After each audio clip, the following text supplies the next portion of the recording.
Hi all. So നമ്മൾ ഇന്ന് നോക്കാൻ പോകുന്നത് എന്താണ്? Earnings coverage ratio. Okay, so earnings coverage ratio കേട്ടിട്ട് എന്ത് തോന്നുന്നു? എന്താണ് ഏർണിങ്സ് കവറേജ് റേഷ്യോ? എന്താണ് ഏർണിങ്സിനെ സംബന്ധപ്പെട്ട അല്ലേ? അത് തന്നെ കമ്പനിയുടെ ഏർണിങ്സ് എന്ന് വെച്ചാൽ നെറ്റ് ഇൻകം ആയിട്ട് റിലേറ്റ് ചെയ്യാൻ പറ്റുന്ന ഒരു റേഷ്യോ ആണിത്. നോക്കിയാലോ, സ്റ്റാർട്ട് ചെയ്യാം.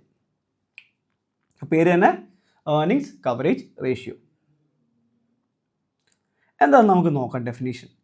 The earnings coverage ratio is a solvency ratio that assesses a company's ability to meet its fixed, കണ്ടോ ഈ വേർഡാണ് highlighted, fixed financial obligations like interest payment, preferred dividends, and sometimes lease payments using its earnings. It indicates how many times a company's earnings can cover the fixed charges. എന്ന് വെച്ചാൽ ഒരു കമ്പനിയുടെ ഏർണിങ്സിന് എത്രമാത്രം തവണ interest അടയ്ക്കാനുള്ള ഒരു കഴിവുണ്ടെന്ന് നോക്കുക. ഇപ്പം എത്രമാത്രം കൂടുതലാണ് അത്രയും നല്ലതല്ലേ. ഫോർ എക്സാമ്പിൾ, ഇപ്പം ഞാൻ പോയി ഒരു ലോൺ എടുത്തു 10,000 രൂപയ്ക്കൊരു 10,000 രൂപയുടെ ഇൻട്രസ്റ്റ് എടുത്തു. ഞാൻ ഒരു ലോൺ എടുത്തിട്ട് 10,000 രൂപ ഇൻട്രസ്റ്റ് എനിക്ക് അടയ്ക്കണം, എല്ലാ മാസവും അടയ്ക്കണം എന്ന് വെച്ചോ. എനിക്ക് എല്ലാ മാസവും 1,00,000 രൂപ സാലറി ഉണ്ടെന്ന് വെക്കുക. ഓക്കെ, 1,00,000 രൂപ എനിക്ക് ഇന്ത്യൻ ടേംസിലാണ്. അപ്പം 1,00,000 രൂപ സാലറി ഉണ്ടെന്ന് വിചാരിക്കുക. എൻ്റെ സാലറി, എന്ത് സന്തോഷമായിരുന്നു ഞാൻ. ഓക്കെ, അപ്പം നോക്കിക്കഴിഞ്ഞാൽ ഇത് എൻ്റെ നെറ്റ് ഇൻകം പോലെയല്ലേ, ഇതെൻ്റെ സാലറി അല്ലേ, എനിക്ക് കിട്ടുന്ന വരുമാനം ഇത് മാത്രമേ ഉള്ളൂ. ടാക്സ് ഒക്കെ പിടിച്ചിട്ട് എല്ലാം കഴിഞ്ഞ് കിട്ടുന്ന എമൗണ്ടാണ് വെക്കുക. അപ്പം ഇത് നമ്മളിപ്പോൾ നോക്കുമ്പോൾ എന്താ, ഇപ്പം നോക്കണമെന്ന് വെച്ചോ, എനിക്ക് എത്ര തവണ എൻ്റെ ഇൻട്രസ്റ്റ് അടയ്ക്കാൻ കഴിവുണ്ടെന്ന് നോക്കുന്നത് എങ്ങനെയാണ്? 1,00,000 ഡിവൈഡഡ് ബൈ 10,000 അല്ലേ കൊടുക്കേണ്ടത്. അപ്പോൾ എത്ര വരും? ഇത്രയും 0 വെട്ടിക്കളയാം. അപ്പോൾ എത്ര ആൻസർ വന്നു? 10 തവണ അല്ലേ, 10 ടൈംസ്. എന്ന് വെച്ചാൽ എനിക്ക് ഇങ്ങനത്തെ ഇൻട്രസ്റ്റ് 10 തവണ എല്ലാ മാസവും എനിക്ക് 10 തവണ അടയ്ക്കാനുള്ള കപ്പാസിറ്റി ഉണ്ട്. അപ്പോൾ ഓബ്വിയസ്ലി എനിക്ക് ഇപ്പോൾ ഇച്ചിരി സാലറി കുറഞ്ഞ് കിട്ടിയാലും ഇല്ലെങ്കിൽ ഇത് വന്നാലും ബാങ്കിനും ഗവൺമെൻറ്റിനാണല്ലോ ആർക്കും പേടിയില്ല, ഞാൻ അടച്ചു തീർക്കും അല്ലേ. അതാണ് സംഭവം ഇൻട്രസ്റ്റ് കവറേജ് റേഷ്യോ. ഇനി നോക്കുന്ന രണ്ടാമത്തെയാണ് ഇൻട്രസ്റ്റ് കവറേജ് റേഷ്യോ. കഴിഞ്ഞ് നമ്മളിപ്പോൾ ആദ്യം വരുന്നതാണ് ഇനി വരുന്നതാണ് ഇൻട്രസ്റ്റ് കവറേജ് റേഷ്യോ അഥവാ ടൈംസ് ഇൻട്രസ്റ്റ് ഏൺഡ് റേഷ്യോ എന്ന് പിന്നെ സെക്കൻഡ് നെയിം ഇപ്പോൾ ഓർത്ത് വെച്ചാണ്. മിക്കവാറും ഈ ICRനേക്കാളും കൂടുതൽ ടൈംസ് ഇൻട്രസ്റ്റ് ഏൺഡ് റേഷ്യോ എന്നാണ് വിളിക്കുന്നത്. ടൈം ഇൻട്രസ്റ്റ് ഏൺഡ് റേഷ്യോ എന്ന് പറഞ്ഞാണ് ഇനി പൊതുവെ എക്സാമിലും കാണാറുള്ള ഈ പേരും വെച്ചാൽ. അപ്പോൾ this is most commonly recognised earning coverage ratio. It measures a company's ability to pay interest expense on its debts. Lender and creditor heavily rely on this ratio to assess the risk of lending money to a company. ഞാൻ നേരത്തെ ഒരു example കാണിച്ചില്ല, അതേ same സാധനം തന്നെ. ആ കമ്പനിക്ക് അത് തിരിച്ചടയ്ക്കാനുള്ള കഴിവുണ്ടോ എന്ന് ചെക്ക് ചെയ്യുവാണ്. അപ്പം ഈ ഒരു റേഷ്യോ ഉപയോഗിച്ചാണ് എന്താണ് ലെൻഡേഴ്സ് ആണെങ്കിലും സപ്ലയേഴ്സ് ആണെങ്കിലും എല്ലാവരും നോക്കുന്നത്. ഇവർക്ക് കഴിവുണ്ടോ, അടച്ചു തീർക്കാനുള്ള കഴിവുണ്ടോ എന്നൊക്കെ നോക്കുന്നതാണ്. അപ്പോൾ ഫോർമുല ഓർത്ത് വെച്ചോണം. എന്താണ്? EBIT divide by I.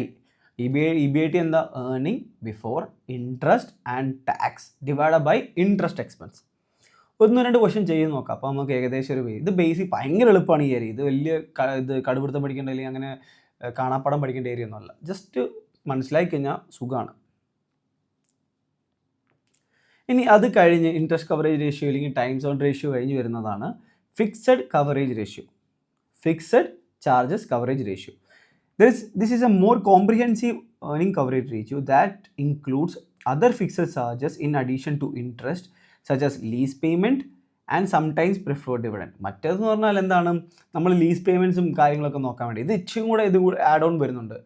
Lease payments വരുന്നുണ്ട്, പ്രിഫേർഡ് ഡിവിഡൻസ് വരുന്നുണ്ട്, അങ്ങനത്തെ കുറേ ഫാക്ടേഴ്സ് വരുന്നുണ്ട്.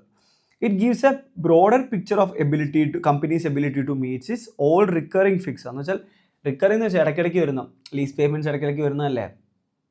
അതേപോലെ ഇപ്പം മന്ത്ലി നമുക്ക് ഫിക്സഡ് ആയിട്ട് വരുന്ന ഇലക്ട്രിസിറ്റി ഇല്ലെങ്കിൽ ഇലക്ട്രിസിറ്റി ഒരു സെമി ഫിക്സഡ് എന്ന് വിളിക്കുക തന്നെ.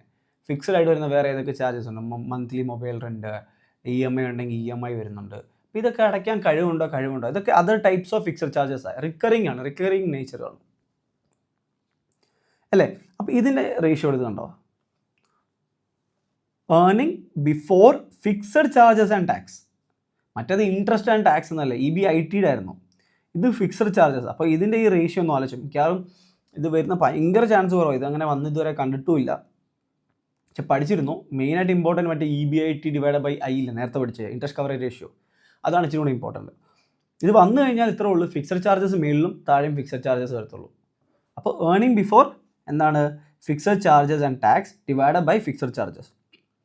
അപ്പോൾ where earnings before fixed charges and tax is equal to EBIT plus operating lease payment. ഇതൊന്ന് ഈ ഒരു കാര്യങ്ങൾ, ഇത് ഫിക്സഡ് ചാർജും ഇതൊക്കെ, ഇത് തിയറിറ്റിക്കലി ചിലപ്പം MCQ ആയിട്ട് വരാം. ഇതിലേതായി വരാത്തതെന്ന് ചോദിക്കാം. അപ്പോൾ earning before fixed charges and tax is equal to എന്താ, EBT plus operating lease payments. എന്നാൽ ഫിക്സഡ് ചാർജസിനെ ഡിഫൈൻ ചെയ്ത് പറഞ്ഞാലോ, എന്തൊക്കെ വരും ഫിക്സഡ് ചാർജിനകത്ത്? Operating lease payment, capital lease payment. ഈ ലീസ് പേയ്മെൻറ്റിനകത്ത് ഇൻട്രസ്റ്റ് പ്ലസ് ആ ക്യാപിറ്റൽ എമൗണ്ടും കൂടെ നമ്മൾ ആഡ് ഓൺ ചെയ്യണം. Interest plus capital amount. പിന്നെ ലോൺ റീപേയ്മെൻറ്റ് ആണെങ്കിലും interest plus capital repayment. Okay, ആ ഒരു എത്ര തുകയാണ് അടഞ്ഞു പോകുന്നത് എന്നുള്ള ഇത് കാണിക്കുന്നത് നമ്മൾ.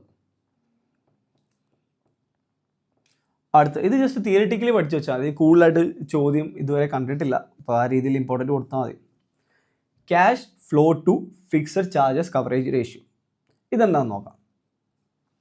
The cash flow to fixed charges coverage ratio, often referred to as a more comprehensive version of fixed, ഇച്ചുകൂടെ comprehensive, ഇച്ചുകൂടെ ഡെപ്തിൽ പോവുക, is a crucial solvency metric that assesses a company's ability to cover all its fixed obligations using its available cash flow. നമ്മുടെ കയ്യിലുള്ള cash flow വെച്ച് fixed charges അടച്ചു തീർക്കാൻ പറ്റുമോ ഇല്ലയോ നോക്കുക. ഇച്ചുകൂടെ ഡെപ്തിൽ കയറി. ഓക്കെ, അപ്പോൾ ഇതിൻ്റെ ഫോർമുല എന്താ? Adjusted operating cash flow divided by fixed charges. മറ്റേ നേരത്തുള്ള ഫിക്സഡ് ചാർജസ് ഇല്ലേ താഴെ കിടക്കുന്ന, അത് മറ്റേൻ്റെ തന്നെ സെയിം ആണ്. എന്താണ്? Operating lease payment plus capital lease payment plus loan repayment അല്ലേ. ഇനി ഇതിൻ്റെ കൂടെ എന്താ എക്സ്ട്രാ വന്ന റേറ്റാണ് അഡ്ജസ്റ്റിംഗ് ഓപ്പറേറ്റിംഗ്. അതെന്തൊക്കെ വരും? ഓപ്പറേറ്റിംഗ് ക്യാഷ് ഫ്ലോ സ്റ്റേറ്റ്മെൻറ്റിനകത്ത് ഓപ്പറേറ്റിംഗ് ക്യാഷ് ഫ്ലോ നോക്കുക. അതേപോലെ നമ്മൾ ഓപ്പറേഷനും കൂടെ കിട്ടുന്നില്ല, ആ ഒരു ഓപ്പറേറ്റിംഗ് മറ്റേ സ്റ്റേറ്റ്മെൻറ്റ്സ് ഒക്കെ ഉണ്ടാക്കത്തില്ല. അപ്പോൾ operating income from cash flow, operating activities എന്നൊക്കെ പറഞ്ഞ് നടപ്പുണ്ട്. അപ്പം ഓപ്പറേറ്റിംഗ് ക്യാഷ് ഫ്ലോ ആണെങ്കിൽ ഇടുക cash tax payment, cash fixed, cash മാത്രമാണ് ഇതിനകത്ത് വരുന്നത്. ശ്രദ്ധിച്ചോ, ഇതാണെങ്കിൽ ഓപ്പറേറ്റിംഗ് ആണെങ്കിൽ ക്യാഷ്, എല്ലാം ക്യാഷാണ് വരുന്നത്. അപ്പം ഇതൊന്ന് ഓർത്ത് വെച്ചാൽ മതി.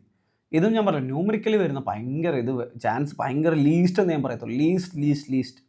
എന്നാലും ഇത് ജസ്റ്റ് തിയറിറ്റിക്കലി ഇതെന്താണെന്ന് പഠിച്ചു വെച്ചാൽ മതി. എന്നാൽ നമുക്ക് ഒന്ന് രണ്ട് ക്വസ്റ്റ്യൻ ചെയ്ത് നോക്കാം. കാരണം അത്ര ആവശ്യമുള്ള ഈ ഒരു ചാപ്റ്ററിൻ്റെ ഇതിനേക്കാൾ ഇമ്പോർട്ടൻ്റ് ആയ ഫുൾ റേഷ്യോസ് പഠിച്ചുകൊണ്ട് പോയി നമുക്ക് എഴുതാൻ ഇച്ചിരി പാടാം. അപ്പം ഏറ്റവും കൂടുതൽ ഇമ്പോർട്ടൻ്റ് എന്താണോ അതിന് ഇച്ചിരി ഫോക്കസ് കൂടുതൽ കൊടുക്കുക. ഓക്കെ, ഇത് നിങ്ങൾ തന്നെ ഒന്ന് ചെയ്ത് നോക്കി, നിങ്ങൾക്കൊക്കെ ചെയ്യാൻ പറ്റുന്നുള്ളൂ അല്ലേ. ചെയ്ത് നോക്ക്. അതിന് ആൻസർ എത്ര കിട്ടുന്നതെന്ന് പറഞ്ഞേ അല്ലേ. നേരെ എന്താണ് അതിൻ്റെ ഫോർമുല എഴുതിക്കുക ആദ്യം. ICR എന്താണ് formula? EBIT divided by I. എത്ര വന്നു? 500 ഡിവൈഡഡ് ബൈ 100. ആൻസർ എത്രയാ? 5 ടൈംസ്. നമുക്ക് നമ്മുടെ റവന്യൂ വെച്ച് അല്ലെങ്കിൽ നമ്മുടെ EBIT റവന്യൂ അല്ല, നമ്മുടെ നെറ്റ് ഇൻകം വെച്ച് അല്ലെങ്കിൽ നമ്മുടെ EBIT വെച്ച് നമുക്ക് 5 തവണ വരെ നമ്മുടെ ഇൻട്രസ്റ്റ് അടയ്ക്കാനുള്ള കപ്പാസിറ്റി ഉണ്ട്. അപ്പോൾ ഏകദേശം നല്ലൊരു ഇൻട്രസ്റ്റ് കപ്പാസിറ്റി ഉള്ള ഒരു കമ്പനിയാണിത്. ഓക്കെ, ഇനി അടുത്തത് ഓർമ്മ കൂടെ ചെയ്ത് നോക്കാം. ഇത് 2 ആണ്. Okay. A company's income statement shows sales of 1 million, cost of goods sold 600, operating excluding അപ്പോൾ അത് കൂട്ടിയിട്ടില്ല, and interest expense calculate its interest expense എന്ന് തന്നിട്ടുണ്ട്. കാൽക്കുലേറ്റ് ഇറ്റ്സ് ICR അല്ലെങ്കിൽ ഇൻട്രസ്റ്റ് കവറേജ് റേഷ്യോ. കണ്ടുപിടിച്ച് നോക്കിയേ എന്തൊക്കെ വേണം. ആദ്യം നമുക്ക് വേണ്ട ഇൻഫർമേഷനൊക്കെ ടൈപ്പ് ചെയ്ത് എഴുതിയിട്ട് EBIT I ഉണ്ടല്ലേ, നമുക്ക് ഗീവൺ എന്തൊക്കെയാ? I ഉണ്ട്. I എത്രയാണ്? 50,000 തന്നിട്ടുണ്ട്. ഇനി കണ്ടുപിടിക്കേണ്ട എന്താ? EBIT. ഓക്കെ, ആദ്യം നമുക്ക് സെയിൽസ് വന്നിട്ടുണ്ട് അല്ലേ. നമുക്ക് അങ്ങനെ പോകാം. നമുക്ക് സെയിൽസിൽ നിന്ന് പോകാം. നമുക്ക് സെയിൽസിൽ നിന്ന് EBITയിലോട്ട് എത്തണം. സെയിൽസ് വന്നിട്ടുണ്ട് അല്ലേ. ഈ സെയിൽസിൽ നിന്ന് എന്ത് ചെയ്യണം? സെയിൽസ് എന്ന് പറഞ്ഞാൽ അതിനകത്ത് ആ കോസ്റ്റും എല്ലാം ഉൾപ്പെടുത്തിയിട്ടുണ്ട്. നമുക്ക് കിട്ടിയ ടോട്ടൽ വരുമാനം അത്. ഈ വരുമാനം കിട്ടാൻ വേണ്ടി കുറേ ചിലവുണ്ടായിട്ടില്ലേ, ഡയറക്റ്റ് ആയിട്ട് കണ്ടുപിടിക്കാൻ പറ്റുന്നത്, അതാണ് COGS. 600,000. ഇപ്പോൾ എത്ര ബാലൻസ് വന്നു? 400,000. ഇനി ഇത് കൂടാതെ ഓപ്പറേറ്റിംഗ് എക്സ്പെൻസ് വന്നിട്ടുണ്ട് അല്ലേ? ഓപ്പറേറ്റിംഗ് എക്സ്പെൻസ് എത്രയുണ്ട്? 200 അല്ലേ? 200 കുറച്ച്, ബാക്കി എത്രയാ? 200. ഇതിൻ്റെ പേരെന്താണ്? EBI. ഓക്കെ, എക്സ്ക്ലൂഡിങ് ഇൻട്രസ്റ്റ് അല്ലേ? ഇപ്പോൾ ഇൻട്രസ്റ്റ് പരിഗണിച്ചിട്ടില്ല, ഇവിടെ ഒരു സാധനം കൂടെ കുറയ്ക്കണം. ഇതിൽ നിന്ന് ഇനി ഇൻട്രസ്റ്റും കൂടെ കുറയ്ക്കണം, കാരണം ഏണിങ് ബിഫോർ അല്ലേ? ശരിയാണ്, കറക്റ്റാണ്. ബിഫോർ മൈ ബാഡ്, എക്സ്ക്ലൂഡ് ചെയ്തിട്ടുണ്ട്. അപ്പം നമ്മൾ എന്ത് ചെയ്തു? ഇത് EBIT ആണ്. ഇൻട്രസ്റ്റ് എന്ന് പറഞ്ഞ എലമെൻറ്റ് ഇതിനകത്ത് വന്നിട്ടില്ല, എക്സ്ക്ലൂഡിങ് ഇൻട്രസ്റ്റ് ആണ് ഇത്. അപ്പോൾ ഇൻട്രസ്റ്റ് എന്ന് പറഞ്ഞ എലമെൻറ്റ് ഇതിനകത്ത് വന്നിട്ടില്ല, അപ്പോൾ ഇനി തിരിച്ച് ആഡ് ബാക്ക് ചെയ്യേണ്ട, ഓൾറെഡി അത് അഡ്ജസ്റ്റഡ് ആണ്. അപ്പോൾ നമ്മൾ എന്ത് ചെയ്യണം? EBIT കിട്ടി. ഇപ്പോൾ 200 ഡിവൈഡഡ് ബൈ എത്രയാണ്? 50 അല്ലേ? എത്ര ആൻസർ വരുന്നത്? എത്ര വരും? 4 അല്ലേ? അപ്പോൾ ഇതിൻ്റെ ആൻസർ വരുന്നത് 4 ടൈംസ്. നമുക്ക് എത്ര? 4 ടൈംസ് കപ്പാസിറ്റി ഉണ്ട് അല്ലേ? നമ്മുടെ ഈ ഇൻട്രസ്റ്റിൻ്റെ 4 ടൈം നമുക്ക് അടയ്ക്കാൻ, 4 ഇൻട്രസ്റ്റ് ഇതേപോലെ വന്നാലും നമുക്ക് അടയ്ക്കാനുള്ള കപ്പാസിറ്റി ഉണ്ട്. അതാണ് ഇവിടെ ചെക്ക് ചെയ്തത്. ഓക്കെ, ഇനി അടുത്തത്. ആക്ച്വലി ഇത്രയും മതി, നമ്മൾ ഇത്രയും ക്വസ്റ്റ്യൻ ചെയ്തില്ലേ, ഇത് മതി. ഇത് ജസ്റ്റ് ഈ ഒരു സെക്ഷനിലെ ഈ cash flow to fixed coverage റേഷ്യോൻ്റെ തിയറിയും ഈ ഒരു ഭാഗവും ഇതിനകത്ത് എന്തൊക്കെയായാലും ചിലപ്പോൾ ക്വസ്റ്റ്യൻ ഡയറക്റ്റ് ചോദിക്കാം. ഇതിനകത്ത് അഡ്ജസ്റ്റഡ് ഓപ്പറേറ്റിംഗ് ക്യാഷ് ഫ്ലോയ്ക്കകത്ത് വരുന്ന ഏതൊക്കെ ഹെഡ്സാണെന്ന് ചോദിക്കാം. അതേപോലെ ഫിക്സഡ് ചാർജിനകത്ത് വരുന്ന ഏതൊക്കെയാണെന്ന് ചോദിക്കാം. ഈ ഒരു ഏരിയ, ഞാൻ ഇമ്പോർട്ടൻ്റ് എന്ന് പറയുന്നത് ഇതൊന്നൊക്കെ നോക്കി വെച്ചാൽ മതി, തിയറിറ്റിക്കലി മാത്രം. ഇതും ഈ അഡ്ജസ്റ്റഡ് ഓപ്പറേറ്റിംഗ് ക്യാഷ് ഫ്ലോ ഇതൊന്ന് നോക്കി വെച്ചാൽ മതി. EBIT/I നിങ്ങൾക്ക് എളുപ്പമായിരിക്കും. അപ്പം ഇത് മതി, ആക്ച്വലി ഇത്രയും മതി. ഇത് ഈ ഒരു ടോപ്പിക്കിൽ ഇത് മതി. ശരി, thank you all for attending the class. Thank you.